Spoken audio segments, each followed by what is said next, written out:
What's up, mob? Hey, how we doing this week? We've got Colorado this weekend. I've got a Rich Taylor and his stupid lawsuit against LACR update. And also Rusty, the guy that, Triangle Cycles, where Matt Burkeen had his bike. He called me back. I'm going to tell you all about that phone call. Woo! All right, guys. But remember, if you're betting, use the link in the description. It really helps me out. The guys at BetOnline already have odds up on the races. I'm going to give you a few picks here in a second. But remember, subscribe helps the channel. I appreciate it. And yeah, let's get into this thing. You need people like me so you can point your fucking fingers and say, that's the bad guy.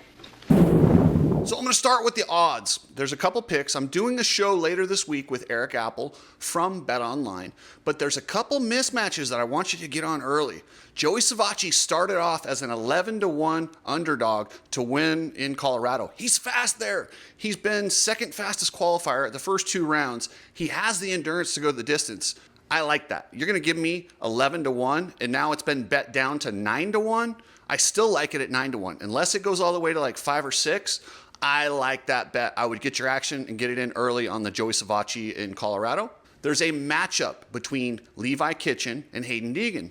I really like the matchup because Hayden didn't do very well there last year. And I'm a little worried about Levi and his fatigue, but he's really fast in Colorado. So I like Levi head to head because you get plus 150. Bet $1 to get 150. I like Levi in that matchup. But I'll have a whole bunch more of those for you later on when I have Eric on. As they post more, they're doing whole shot. I'm working so hard to get him to do fast qualifier, and he said he's requesting it, and I'm going to bust his balls on that when he comes on. Anything you guys want to see bet on, let me know. You race amateur motocross, head over to Coach Rob's podcast. Him and Derek Harris. Derek is really smart and insightful. They do a show kind of about how to navigate amateur motocross. It's not an easy scene to navigate. And this month, they're bringing on Andrew Short. Andrew Short, the legend, he is kind of there to help you just kind of spread his knowledge and help you navigate that scene also.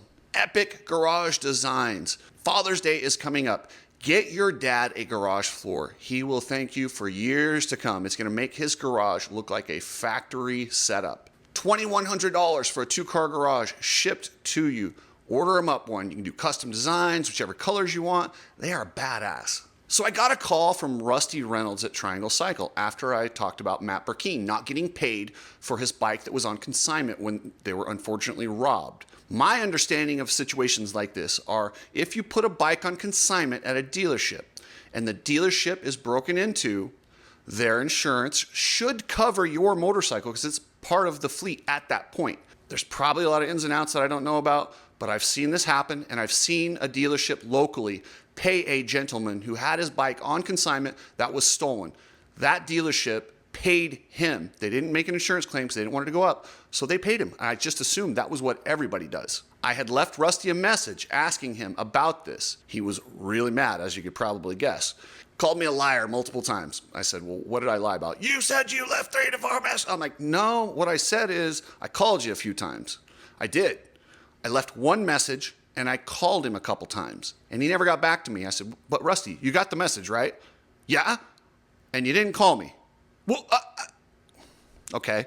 So that's where we're at with that one. I said, whatever, let's move on. Tell me your side of the story. And he proceeded to tell me for about 15 minutes what Matt Burkeen has done to him and how much he's done for Matt Burkeen throughout his career, which is awesome. And that's one thing out of this that I have heard from a lot of different people is Rusty has helped out a lot of racers. He's helped, according to him, over 40 pros get to where they were. Hey, that's awesome. And I really appreciate that in the sport. But him and Matt had some sort of a falling out and they didn't like each other. I don't know what happened. I don't care what happened. To me, that's irrelevant. I know Matt. Matt, to me, I think Matt's a great guy. I don't know him really, really close, so I can't say for sure, but sure seems like a decent guy to me. And he told me the situation, and I said, man, it seems pretty cut and dried, like you should get paid.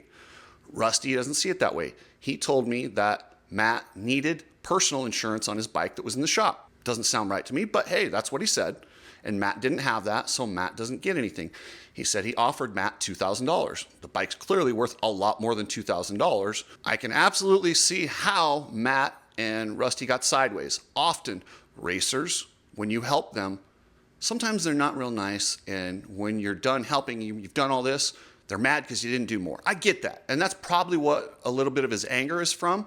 I don't know if Matt did that or not. I really don't. But I have seen that in the sport. It's very prevalent. And so I could see somebody who's done so much for so many people, and to have a situation like that where, he did the wrong thing. Yeah, it sucks. But just because I save a school load full of kids from a burning building doesn't mean I get to murder somebody the next week because I did such a good thing. I understand that. I don't want to totally torch Rusty because he seems like a good guy. He's not fun to talk to on the phone, I'll tell you that much. But a lot of people seem to like him. I sure don't. I don't want to hold my personal feelings and how our conversation went with what he's done. It sounds like he's done a lot. So I will give him credit for that, and I don't want to burn him at the stake for that. But to me, I do think he owes Matt for the bike. A lot of people reached out on his behalf, and I don't want to torch him because of that, but I still think he owes Matt for the bike. Triangle Cycles seems like an upright business and somebody who they've had a lot of good customers who vouch for them. I don't know that this one situation speaks for everything, but I'll tell you what, I know a company that will take really good care of you. Precision Transport.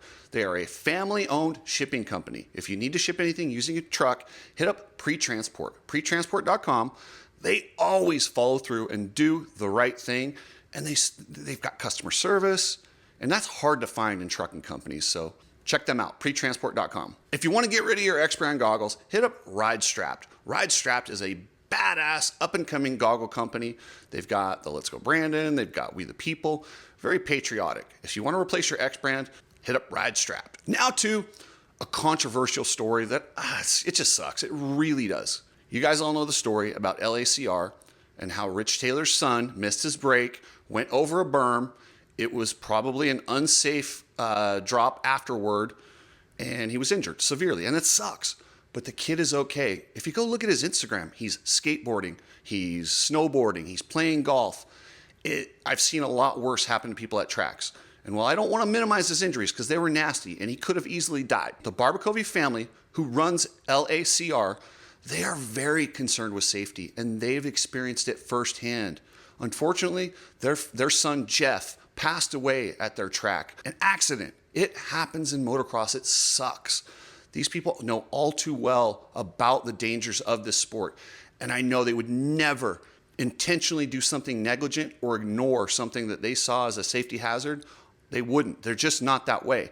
And let me add, Rich rides at this track regularly before this. He was a regular. That's like their home track. Rick Ryan warned them the morning of the race, hey, that's dangerous. We have to change that. And if you've worked at a track, you understand how hard it is to flip everything around. It's not MX Sports. It's not Feld. It's not one of these big companies with all these dozers laying around where they can just pull people from here and just have the track crew do that.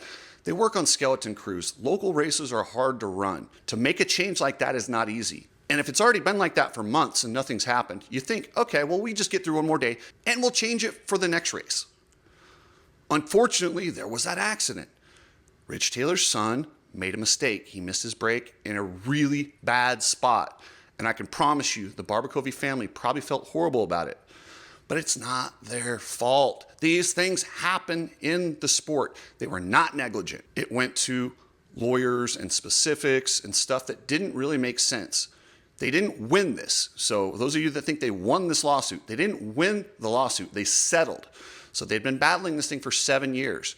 It cost $400,000 in lawyers' fees for the track. So they looked at it. They looked at the settlement option, and then they looked at how much more it would cost to continue fighting it for another 4 years, and they decided the settlement saved them money, and they could just be done with the whole situation. That's where a lot of people are like, oh, well, if they won the lawsuit. No, they did not actually win the lawsuit.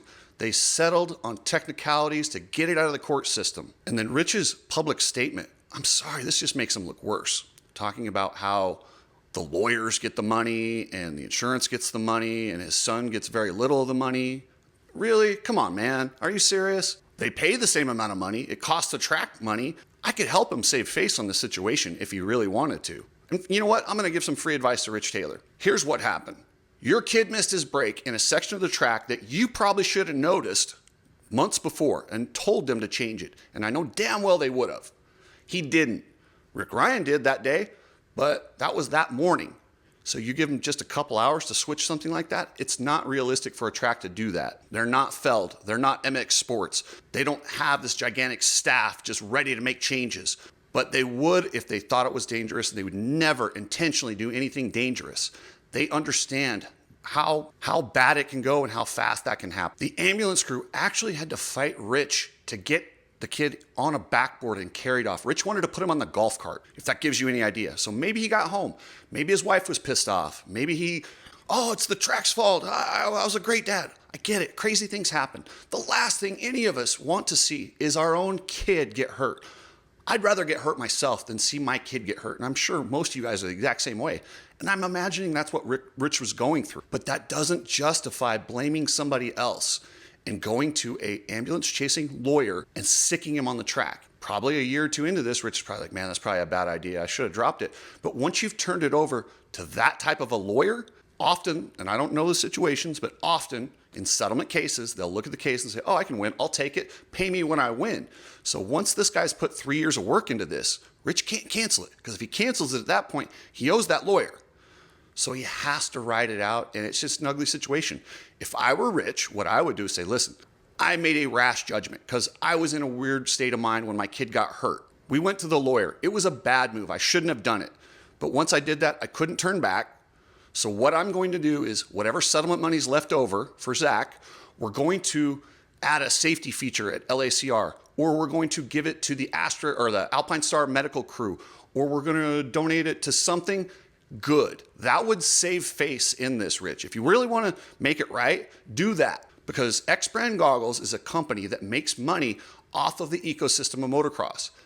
What they did, suing the track, is like the worst thing you could possibly do. And I'm not saying all lawsuits shouldn't happen. I'm saying this one specifically should not happen. Rich bears responsibility in this. If he's been riding at that track for months ahead of time with his pedigree, he should have been vocal. He should have told them long before that race day that turn needed to be changed. It wasn't there that day. It wasn't brand new. It had been there for, I think they said 6 months. And Rich had ridden there. I talked to people who talked to him at the track. The Barbacovies thought he was a friend. They had no idea this was coming. They were blindsided. Like I say, if anybody knows the pains and dangers of this sport, they do this because they love it. Nobody's getting rich running these tracks. If there's better businesses to make a lot of money, that's not one of them. They do it because of the love of the sport. The same reason we all go ride and choose on our own volition to take those risks, and to be sued because of a technicality is disgusting. Just own it. Just own it, Rich. Donate the money. Donate it to LACR for some safety improvements and save face. That's what you can do. Stop blaming everybody and saying the insurance company sued. Wait, the lawyer took all the money. Just own it, man. You screwed up. So there's your free advice. Take it. Thanks, guys. And remember, when you create your BetOnline account, use my link. They take good care of me, so I appreciate it. And if you're looking for a house, Bryce Vaughn is selling his house in Texas here. This is a beautiful house. Contact the agent that I'll put the information right here. Contact this agent and they will get you a tour and give you all the details about it. This is a badass house. I wish I could move there. I mean, I don't know. I would definitely love to get out of Vegas and go to Texas, but just not in the cards for me right now. So check that out. And thanks for everything, guys. I appreciate it.